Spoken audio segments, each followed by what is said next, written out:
pemilih itu tidak hanya menerima undangan, datang di hari H, nyoblos selesai. Jadi kami ingin mengajak masyarakat ini terlibat dari awal, tahu tahapannya. KPU Kabupaten Karanganyar pada tahapan pilkada kemarin, kita dari sisi indeks partisipasi pilkada, kita kategori partisipatori Pak, tingkat nasional.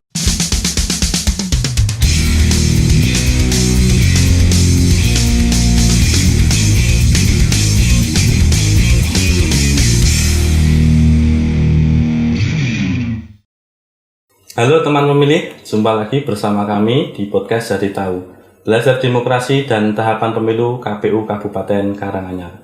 Pada kesempatan kali ini kita akan berbincang seputar nostalgia 1 tahun pilkada tahun 2024. Sudah hadir bersama kami narasumber yang luar biasa, Bapak Eka Mardianta.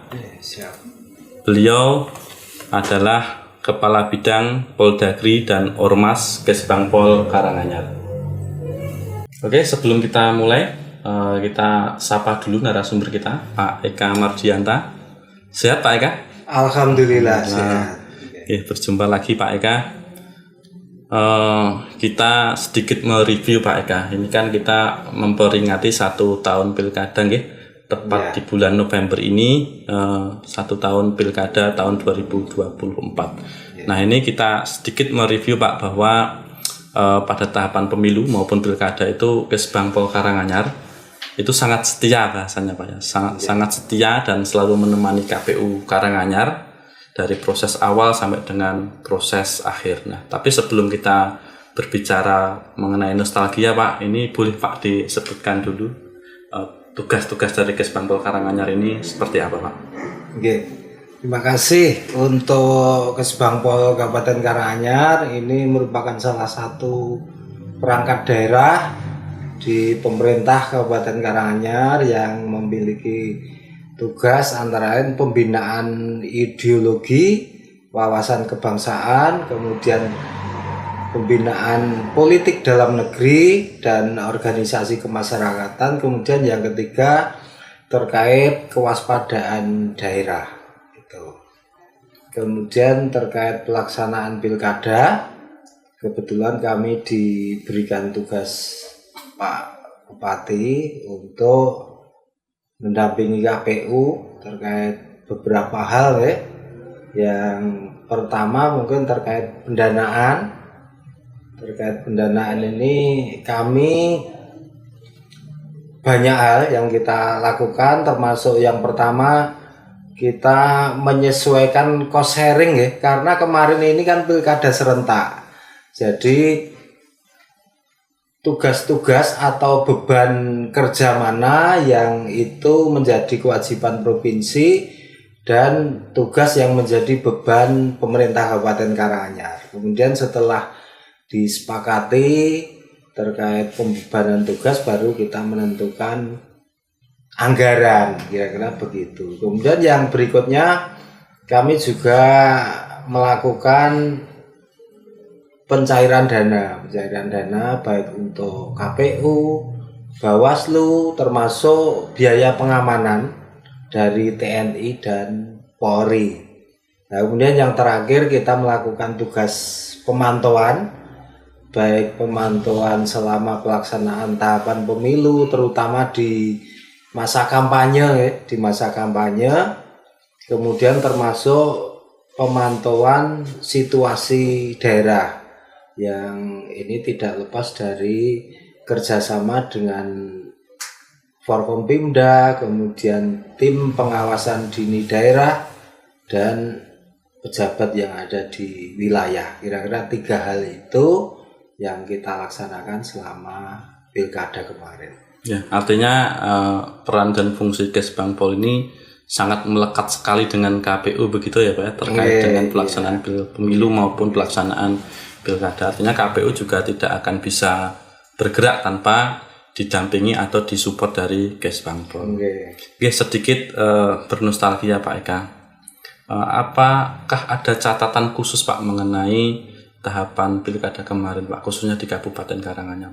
baik seputar partisipasi politik, pendidikan politik maupun catatan-catatan yang lain, Pak. Oke.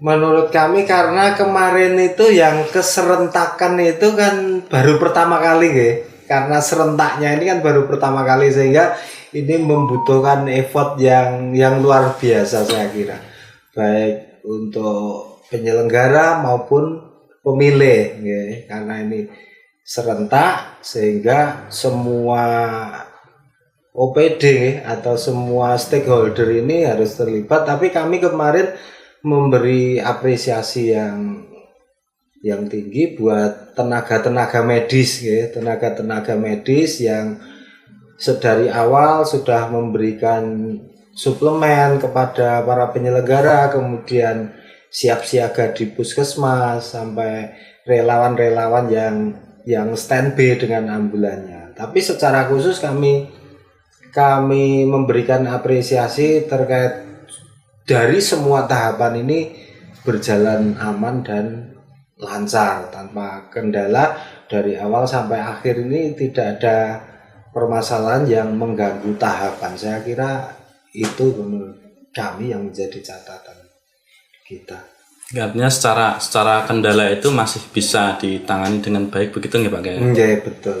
Intinya kemarin kalau dari sisi tenaga medis, saya pikir juga cukup bisa menjadi menjadi perhatian, karena kemarin juga ada beberapa yang jatuh sakit misalnya tapi betul. Dari pengalaman pemilu maupun pilkada ini angka-angka yang kemudian dialami oleh teman-teman di bawah yang sakit ini kan menurun Pak dari pemilu dan pilkada. Artinya ada proses evaluasi yang dilakukan gitu dari semua pihak gitu untuk menekan angka-angka kerawanan di bawah termasuk yang sakit Iya, betul. Baik Pak Eka, ini coba kita masuk ke strategi peningkatan partisipasi Pak. Artinya kemarin saya masih ingat dengan Kesbangpol kita berkeliling ke 17 kecamatan untuk sosialisasi begitu. Apa Pak yang kemudian mendasari Kesbangpol di dalam melaksanakan kegiatan-kegiatan yang sifatnya peningkatan partisipasi ini ke 17 kecamatan ini Pak?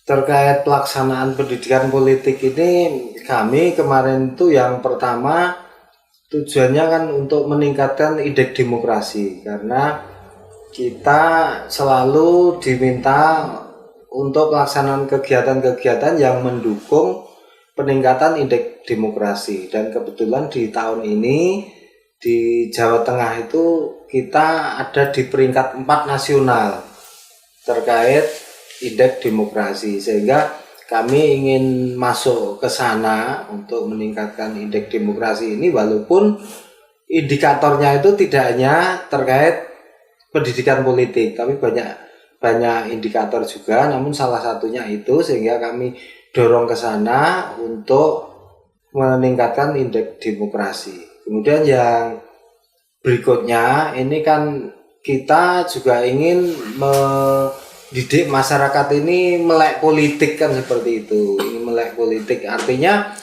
pemilih itu tidak hanya menerima undangan, datang di hari H, nyoblos, selesai.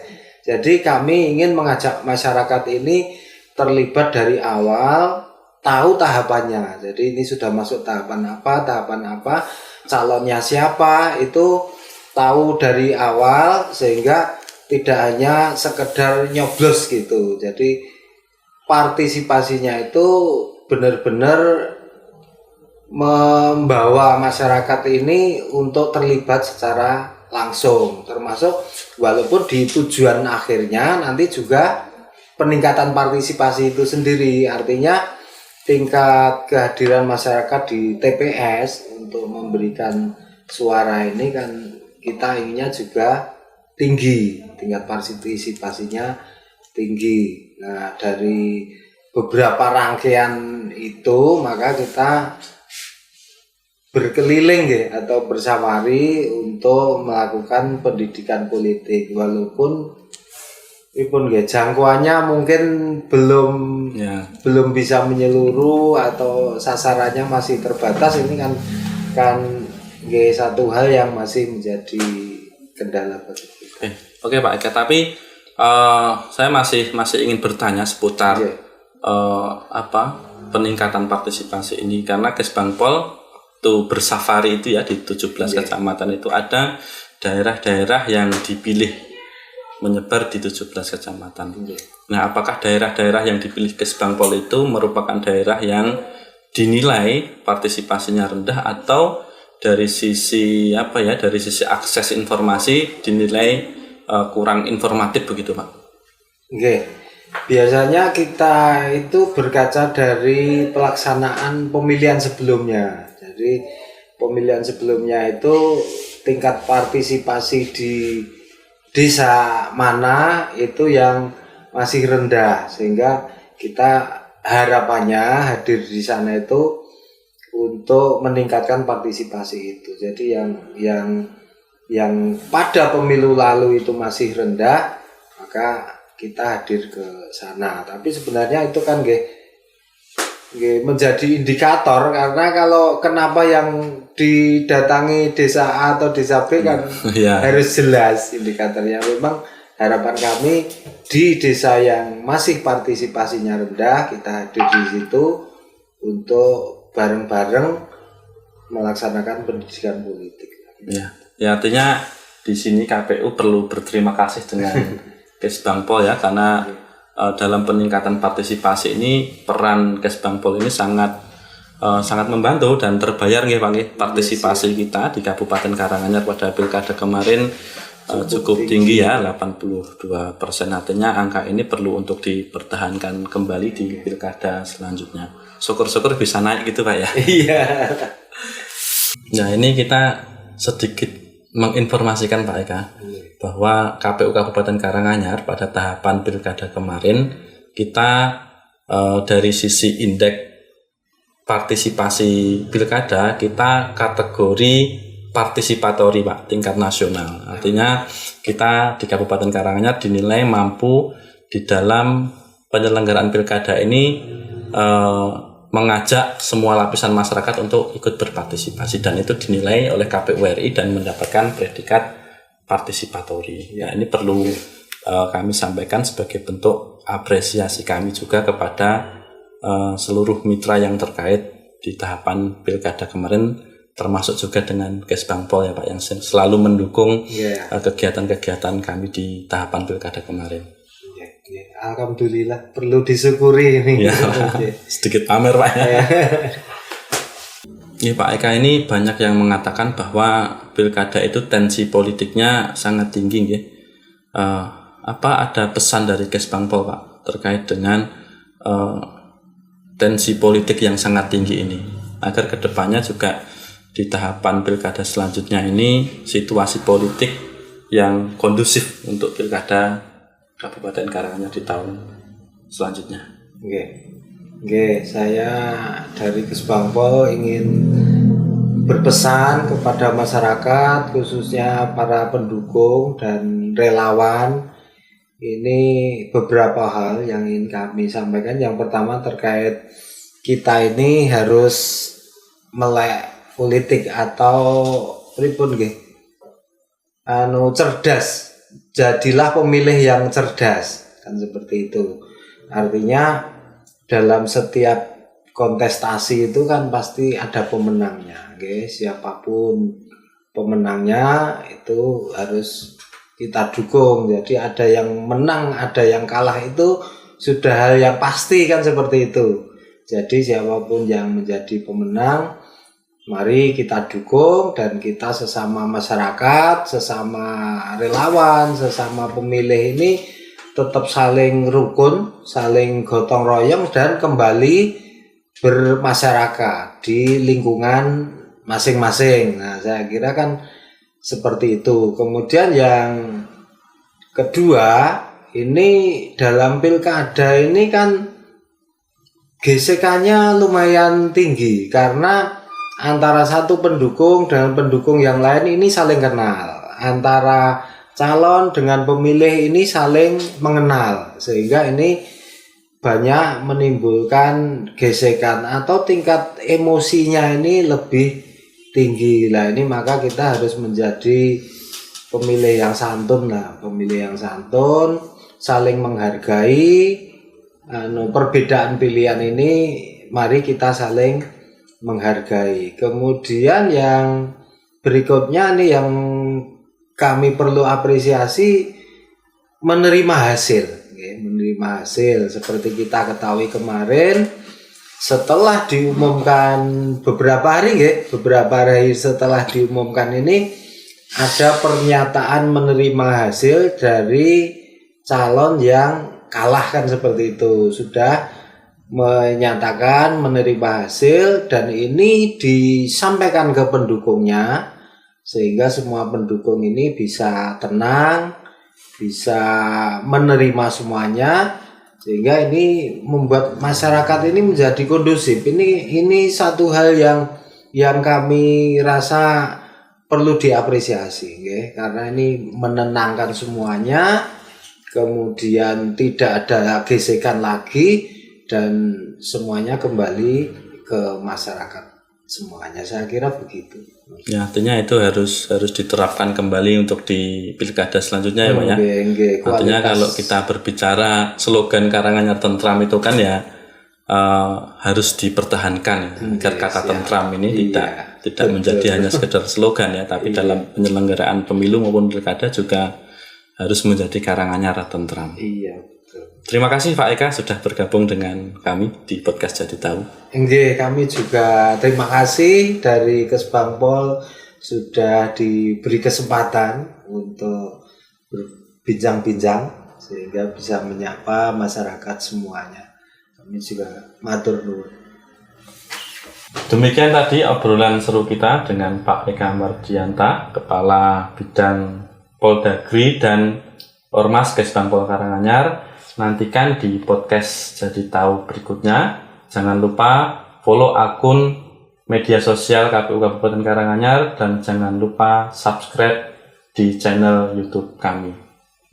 Sekian, sampai jumpa di episode Jadi Tahu berikutnya. Terima kasih.